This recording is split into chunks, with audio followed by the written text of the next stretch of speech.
I'm going to get things started. Mitch won't be here, so I'm going to get things started. Thanks everybody for being here. I know you had a long trek in the snow. The weather is kind of bad, so thanks for making it down. I know actually Dave and Todd are at work, so good for you. Um, um, I can be satirical for the rest of us. Anybody have anything for the good of the cause before we get started? No. Hearing none. Thanks for everybody who's finding the speakers. It is taking a load off of me, and I truly do appreciate that. We're covered for almost the next 2 months, which is great. So now we only have to work on the last two. So on that note, I'm going to turn it over to John. I sent out his bio, but I want to hit just one quick thing: the 3 P's in his life: polio, post polio, and polio plus with Rotary. In case you couldn't tell by the background, John is just slightly enthused about polio, and there's obviously a reason for it that you'll know about. And for saying you don't want to be involved in district governor and such, polio plus chair for the district, Rise Against Hunger ambassador, major donor, Paula Harris Society Foundation benefactor, endowment coordinator for the world's greatest meal for the USA. Yeah, you may not be governor, but you're still putting everything into it. So I'm just going to throw it over to you, and you can talk much more and much better than I can. So you've got it, John. Awesome. Thank you. I'm going to share my screen now. Um, thank you so much for inviting me today to talk to you about the 3 Ps in my life: polio, post-polio syndrome, and Rotary's Polio Plus. And I also want to talk today about the current coronavirus and what it has in common with pre-Salk vaccine days. But I want to point out at the very beginning that although I'll be talking about some negative issues in my personal life, I do so representing about 2 million polio survivors here in North America, and about 20 million polio survivors worldwide. And, and that life is good. And no matter what the future holds for me physically, I truly am one of the lucky ones. Polio was one of the most feared infectious diseases in the 20th century. I think most would agree that the coronavirus is certainly the most feared infectious disease so far in the 21st century. However, polio is not just a modern day disease. Hieroglyphics found in Egypt more than 3,500 years ago shows a polio victim on crutches with one leg smaller than the other. This is the same strain of the polio virus that we are trying to eradicate today in Pakistan and Afghanistan. So we fast forward to the summer of 1953, where hospital polio wards had these dreaded iron lungs, which helped many polio victims breathe. And what is ironic is that yesterday's iron lungs are today's ventilators. Polio is a virus that attacks the nerves that control your muscles.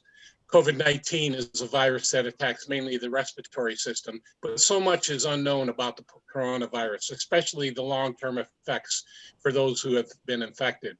However, scientists actually knew less about polio back in the 50s than today scientists know about the coronavirus.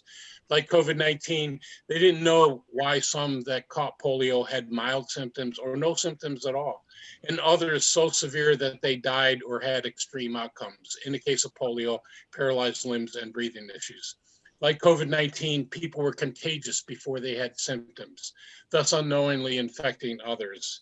And in fact, they now know that for every diagnosed case of paralytic polio, there were as many as 200 cases, 200 people walking around with polio, little or no symptoms at all, infecting others. And many of them, because now have post-polio syndrome, and because they don't know they had polio, they have no idea what's causing their pain and suffering, often misdiagnosed with other illnesses. Another similarity between COVID-19 and polio is that both targeted specific yet different age groups. COVID-19 is especially lethal for the elderly and polio for the young. Polio is an enterovirus where the polio virus enters the body through the mouth. young kids put more things in their mouths versus adults, which is one reason why young kids got polio more than adults. And something I just learned recently, remote learning is not new to the COVID pandemic. Back in 1937, um, in Chicago, schools were closed for 3 weeks because of a polio epidemic. Some 315,000 children in grades 3 through 8 continued their education at home, receiving lessons on the radio. And like today's pandemic, in the 1950s, before the Salk vaccine, people were frightened. It was a scary time because catching polio was as easy as catching a cold. Here we have a bank of iron lungs, polio victims stacked on top of one another. Here's a baby only a few months old in an iron lung. If one of the family members came down with polio, many times not only was the whole family quarantined, but often the whole street was quarantined. And a strange thing was happening, or should I say not happening, in the summer of 1953. Summer rituals. Public swimming pools were closed. Little league fields in many towns were empty. And just like today, mothers didn't have their kids with them while grocery shopping. I often hear from polio survivors stories on how they felt abandoned when they were in hospital polio wards because, like today's coronavirus patients, they weren't allowed to have visitors. They would go weeks without seeing their parents, and when they did, it was from a far distance, usually behind glass windows. This is me just before I started to walk. What's interesting in this photo is what's missing. My mom refused to have my leg braces photographed for fear that people would ostracize me or my family because I had polio. My mom would tell me how, well, after I recovered from polio, we would be walking down the street and people would literally cross the street to avoid coming in contact with us. They didn't know how long somebody was contagious with polio. I was paralyzed from my neck down for 6 months at age 10 months old, only 6 months before the Salk vaccine was widely tested. My great aunt was a nun who spent most of her career as a nun working in a hospital. And she could read a hospital chart and saw that because I was in an overcrowded polio ward, I wasn't getting the care I needed. And she knew of Sister Kinney, who was a nurse from Australia that developed a physical therapy program for polio victims. And my mom did Sister Kinney's physical therapy on me. And I actually walked a year later. My brother would take example from my parents and lean me up against the refrigerator and encourage me to walk. But unlike my parents, when I started to fall, he didn't catch me. So eventually, out of self-defense, I put my foot out to stop myself from falling. Thus, my first steps. And yep, to this day, my brother takes credit for teaching me how to walk. And as years went by, I got to the point where most people would never guess I had had polio. I had a fairly normal childhood, and I actually played baseball, basketball, and football in high school. However, my coaches didn't know I had had polio. My parents didn't know it would affect my ability to compete. I was very slow and very clumsy. My coaches always yelled at me and often called me lazy. It was a very frustrating time in my life. However, that was polio for a lot of people. Again, I was one of the lucky ones. Many young adults or children died or grew up paralyzed or had an arm or leg that was significantly smaller because their muscles did atrophy. I have many friends that got polio when they were older. I was blessed because I don't remember having polio. My mom would tell me how I would scream in pain when she stretched my muscles while I was paralyzed. For those who were older when they got polio, they remember all too well the pain and suffering, and how many of them suffered through multiple painful corrective surgeries. One friend of mine even had the good leg shortened 5 inches to match their polio leg so they could walk without a significant limp. When I turned 40, I started to have renewed muscle weakness, joint pain, and extreme fatigue. Eventually, after seeing 10 different doctors in 2 years, many of them never having seen a polio survivor, I was finally diagnosed with post-polio syndrome. Many never get that diagnosis of post-polio syndrome and suffer without knowing why. And like I said, often misdiagnosed with like issues like fibromyalgia or chronic fatigue syndrome, uh, both having similar symptoms to post-polio syndrome, but completely opposite treatments. Um, So, you know, 18 years later, I'm confined to a wheelchair for most of my mobility. For every child we save from polio, we truly are saving them from a life of pain and suffering.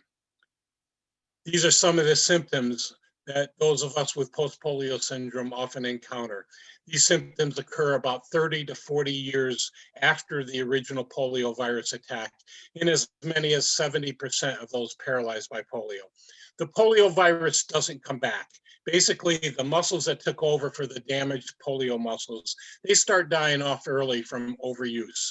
The more a polio survivor overuses their muscles, the faster their muscles die off. The neurologist said that if I didn't want to lose total use of my legs again, I had to make dramatic changes in my life. The old adage of use it or lose it had to be replaced by conserve to preserve.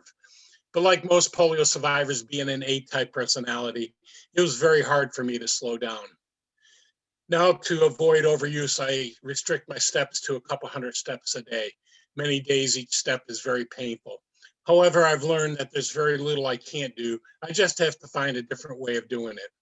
And I'm lucky I live in a world where there are organizations like Rotary International, with Rotarians like yourself who care about the welfare of others and who put service above self. So count your blessings, because I'm assuming that most of you received your vaccinations when you're younger, protecting you from childhood diseases. There are some people who cannot be vaccinated, or they have a medical condition like cancer going through chemotherapy, causing a compromised immune system, or a baby under the age of 12 months old who cannot receive a number of their childhood vaccinations yet. That's why it's important to have the majority of people around those people be vaccinated, thus creating what's called herd immunity. Herd immunity is a term that has recently been politicized, but the true meaning of herd immunity is based on science and vaccinating as much of the community as possible. In 2019, because we have areas in the United States with lower vaccination rates than India, Pakistan, Nigeria, and Afghanistan, there were over 1,300 cases of measles in the United States. The US was declared measles eradicated in the year 2000. Anti-vaxxers say measles is a minor illness like a cold. It's not. Over 207,000 kids died in 2019 from measles in the world. To control measles, 93% of the population needs to be vaccinated for herd immunity. For polio, you need at least 85% of the population for vaccinated for herd immunity. We don't know what the percentage is for COVID-19 yet, but estimates are around 80% of the population needs to be vaccinated for us to get out of this pandemic and to create herd immunity. And according to Bill Gates, for every dollar we spend on childhood immunizations, you get $44 in economic benefit. That's the cost savings of not having to treat that person while they were ill, the cost savings of not having to treat that person their whole life because they were ill, and the productivity that that person will have their whole life because they weren't ill. Not bad for a dollar to get $44 in economic benefit. And according to the World Health Organization, vaccines currently prevent up to 3 million deaths per year in the world. And as you know, Rotary started Polio Plus in 1985. 125 endemic countries back then had almost 1,000 cases of paralytic polio a day. And World Health Organization estimates 80 million babies that did not get their life-saving vaccinations last year due to the COVID pandemic.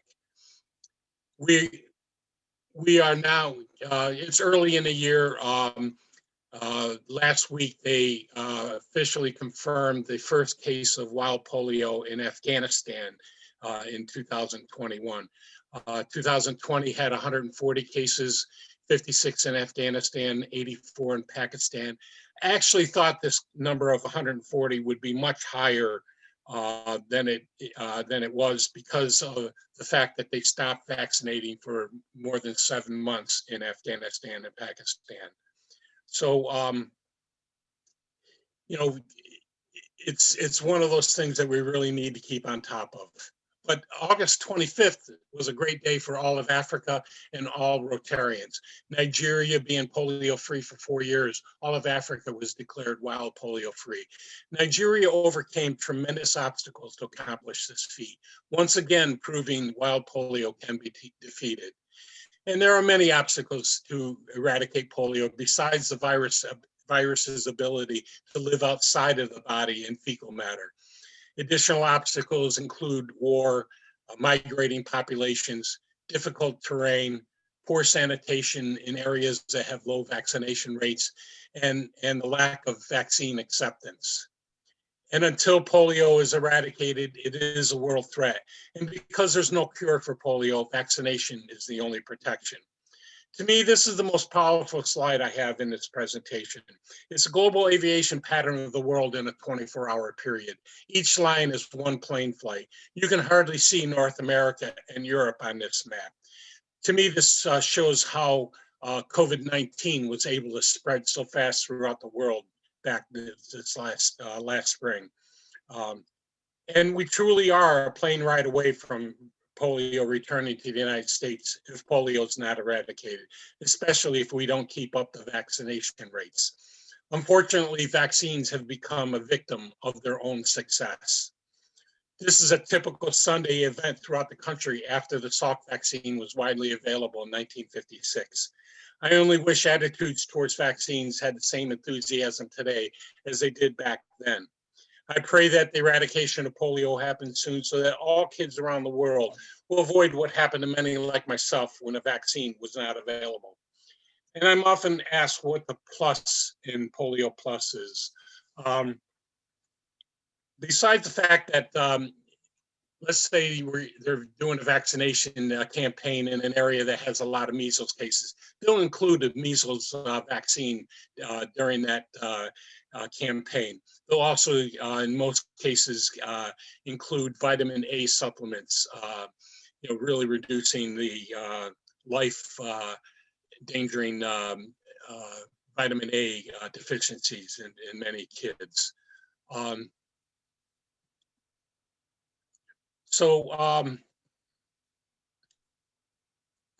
During this unprecedented time with the COVID pandemic, door-to-door, like I said, door-to-door vaccination stopped for 7 months. But that didn't stop Rotary's Polio Plus machine. The infrastructure Rotary helped build, including its tools, workforce, and extensive surveillance networks, have been used to help prevent the spread of COVID-19. This truly represents the plus in Polio Plus, just as it did in the past to respond to outbreaks of Ebola, yellow fever, and the avian flu.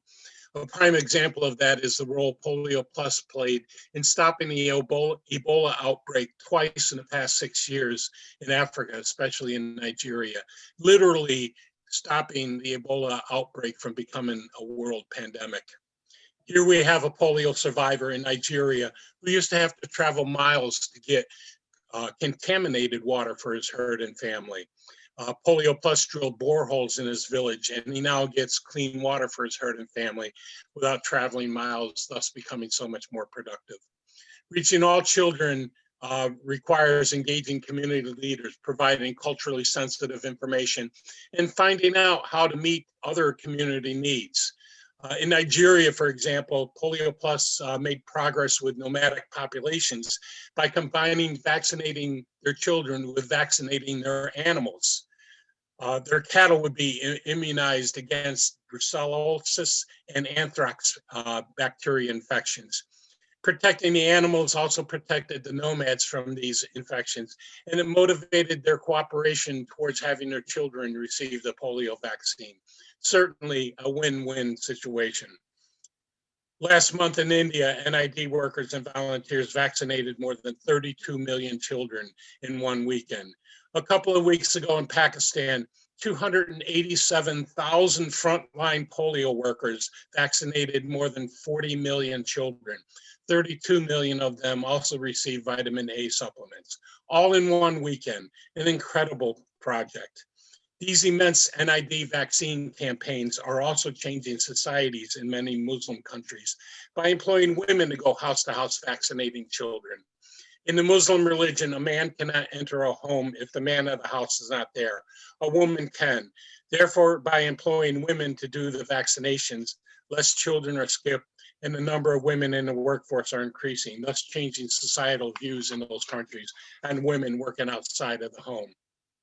During NIDs in areas that have malaria, mosquito nets are given out by Polio Plus workers.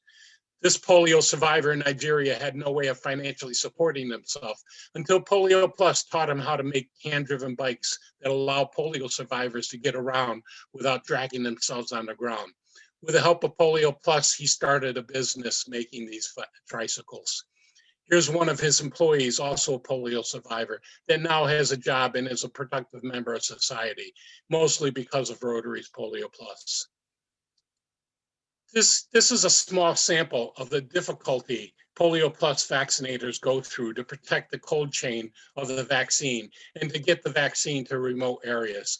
Certainly a cold chain that Rotary Polio Plus started that will certainly help in the COVID-19 vaccines being distributed throughout those countries.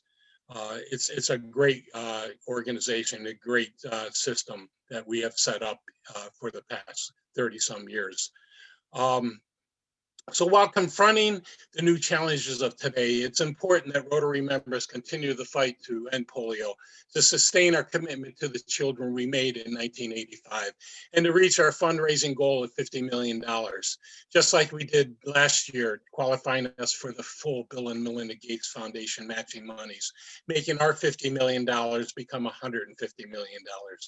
Continued contributions to Polio Plus will ensure that polio eradication activities continue and that we come out of this crisis strong and tackle the remaining barriers to a polio-free world. I often hear from clubs and districts, we do give the Polio Plus, what else can we do? A sad fact is that less than 10% of all Rotarians actually donate to Polio Plus, and only 53% of Rotary clubs in the world donate to Polio Plus. We must do a better job promoting the reasons why we must end polio.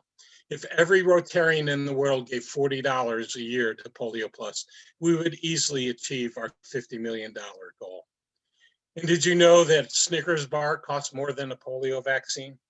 There are many ways to raise money for Polio Plus. Your club and your district certainly have great examples of it. My district's doing a PIN fundraiser with matching district designated funds, which triggers a dollar for dollar matching fund from the Rotary's World Fund. And then that total is tripled by the Gates Foundation. A $40 PIN purchase becomes $360 and 600 kids get vaccinated. Last year, our district governor, past district governor, Bill Ferguson, during his official club visits, raised $14,000 selling pins. And with all the matching monies, that $14,000 became $126,000. And as USA coordinator for the World's Greatest Meal, I would be remiss not to mention this incredible fundraising program started by UK Rotarian Mukesh Malhotra and Australian polio survivor and Rotarian Suzanne Ray. They're friends. They met up in London and had lunch. They fought over the bill.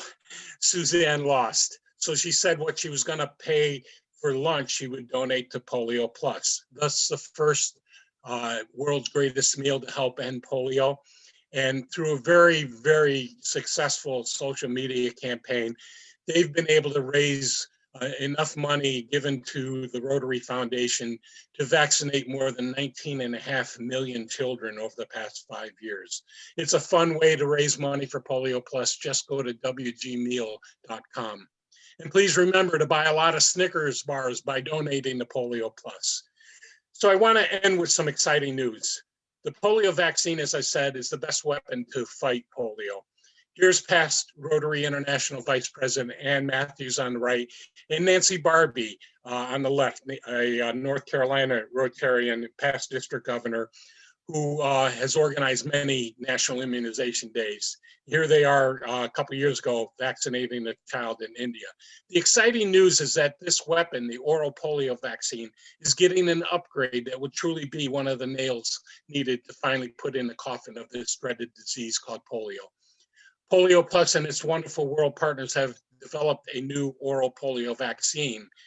As you may know, occasionally the current oral polio vaccine will mutate and actually cause cases of what's called circulating vaccine-derived polio. Because we didn't vaccinate for more than 7 months, in 15 countries, there were almost 1,000 cases of vaccine-derived polio cases in the world. And this new oral polio vaccine has been designed not to mutate. It's actually the first vaccine ever to receive the emergency approval, well before the COVID vaccines. And will be out in the field given to kids the end of this month and beginning of March in those 15 countries that have had vaccine-derived polio. Certainly one of the weapons that is going to help us to finally end polio. As I said before, I'm one of the lucky ones. If I was born in a developing country back in the 50s, I wouldn't be here today. I've shared my personal story with you, certainly not for your sympathy. Through the love of my family and friends and being fortunate to find knowledgeable doctors, I've been able to be a father, husband, friend, now a proud grandfather and a proud Rotarian. So please continue the fight to help eradicate polio, because going back is not an option. World Polio Day was October 24th, but for the kids in the world that we haven't vaccinated yet, World Polio Day should be every day. We still have work to do to finish the job. Thank you for your continued incredible support of Rotary's Polio Plus and for listening to my story. If we have time, I'd be happy to answer any questions. Thank you very much. Thank you, John. I want to apologize. I thought I was on mute when our daughter called and I wasn't, so I do apologize for interrupting that. We do have time for questions if anybody has any. I did finally, at the reminder of Carolyn, did mute people, so you'll have to unmute yourself. I somehow lost the ability to share my video. Sorry. Let's see.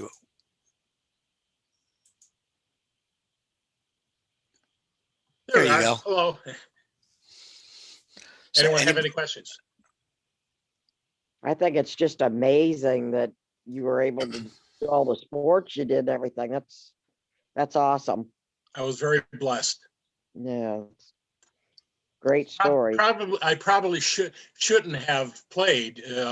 If they knew then about post-polio syndrome and what the overuse of the muscles do, I probably would not be in a wheelchair today because I really overdid and overused those muscles that took over for the damaged muscles.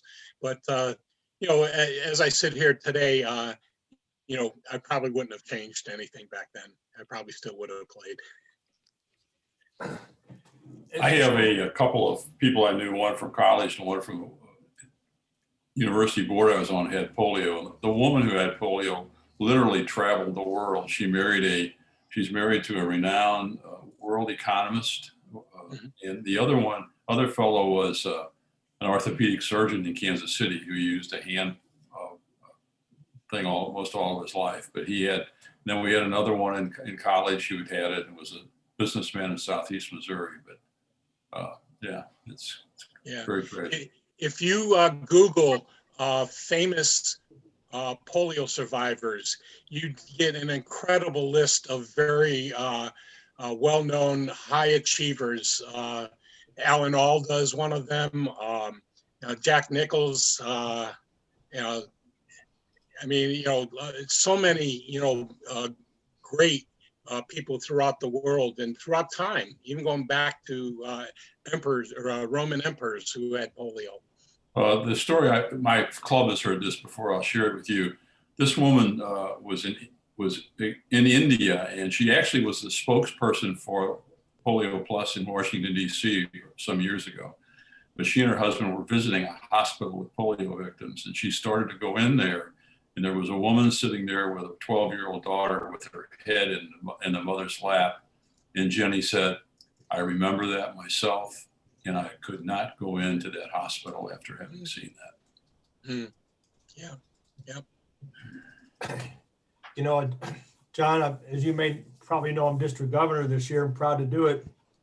But I'm also set to become polio chair when my district governor term ends on July 1st.